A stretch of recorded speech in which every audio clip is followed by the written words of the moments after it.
adorar, lo cual quiere decir que esto impidía que las personas de las culturas adoraran a Dios del modo que se había dispuesto.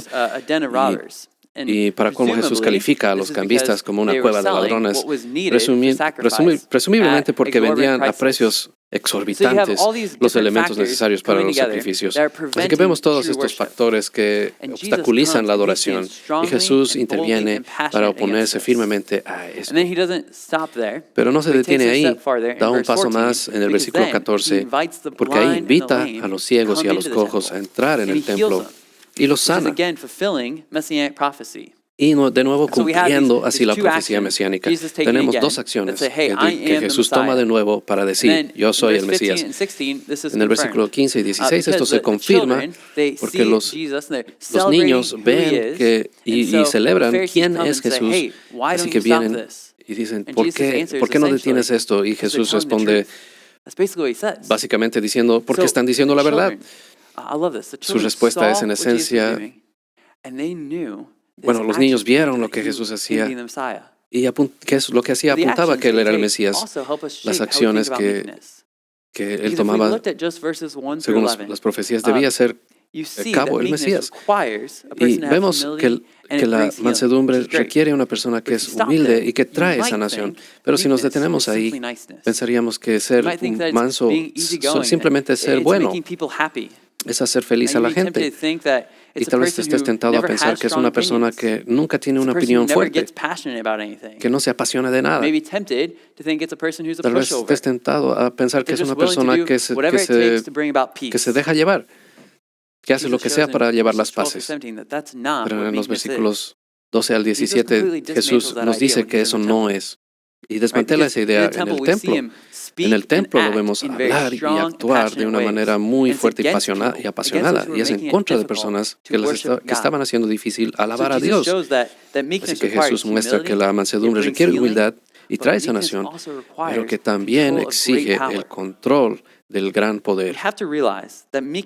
Y deben recordar que ser mansedumbre no quiere decir que no tienes fuerza y que no tienes poder. De hecho, significa exactamente lo contrario a eso. Una de las cosas que sabemos de Jesús es que era extraordinariamente poderoso. Y vemos su poder manifestado aquí en el templo. Vemos que Jesús tenía el poder para combatir y erradicar el mal. Tenía el poder para expulsar a los cambistas del templo. Y también de sanar enfermedades y reprender a demonios. Era uno de los hombres más poderosos que caminaba la tierra. Sin embargo, siempre utilizó su poder y su fuerza bajo control y con propósitos controlados. Nunca vemos que Jesús simplemente pierde el control. Su poder y fuerza se emplean siempre con fines específicos y eso se representa aquí en este pasaje. Jesús no simplemente se estaba descargando, no simplemente se frustró en el templo y empezó a lanzar cosas. Era deliberado. Estaba específicamente cumpliendo una profecía mesiánica. Y una vez más vemos que Jesús no utilizó su poder para tomar para sí mismo, sino que usaba su poder para dar. Y es tan contrario al mundo en el que vivimos, porque la tentación del poder es siempre tomar más. Y sin control, eso es lo que hace el poder. Toma y toma y toma. Y toma el poder de uno mismo y usa el poder para uno mismo. Pero ese no era Jesús. Utilizaba su poder para dar, para pelear contra el mal y para traer el bien. Era poderoso, pero también siempre estaba bajo control. Y la mansedumbre requiere gran fuerza, pero exige control de esa fuerza. Y con ese control viene el valor, la valentía, trae valentía. Jesús sabía que tenía gran fuerza, así que no tenía la vista gorda ante el mal. No se rehusaba a enfrentarse a los conflictos para que todos se lleven bien, sino que lo encaraba de frente, incluso con valentía. No tenía miedo de enfrentar el mal y enfrentaba la adversidad. Tenemos que entender lo que la valentía de Jesús realmente era. Lo que Jesús no hacía era simplemente hablar verdades duras todo el tiempo. Y eso es importante porque a veces pensamos que eso es lo que es la valentía. Pensamos que la valentía es ser franco y directo. ¿Cuántas veces has escuchado a alguien decir, todos lo estábamos pensando, yo nomás lo dije? Otro ejemplo, pienso de personas que les gusta armar conflictos, mover el barco a propósito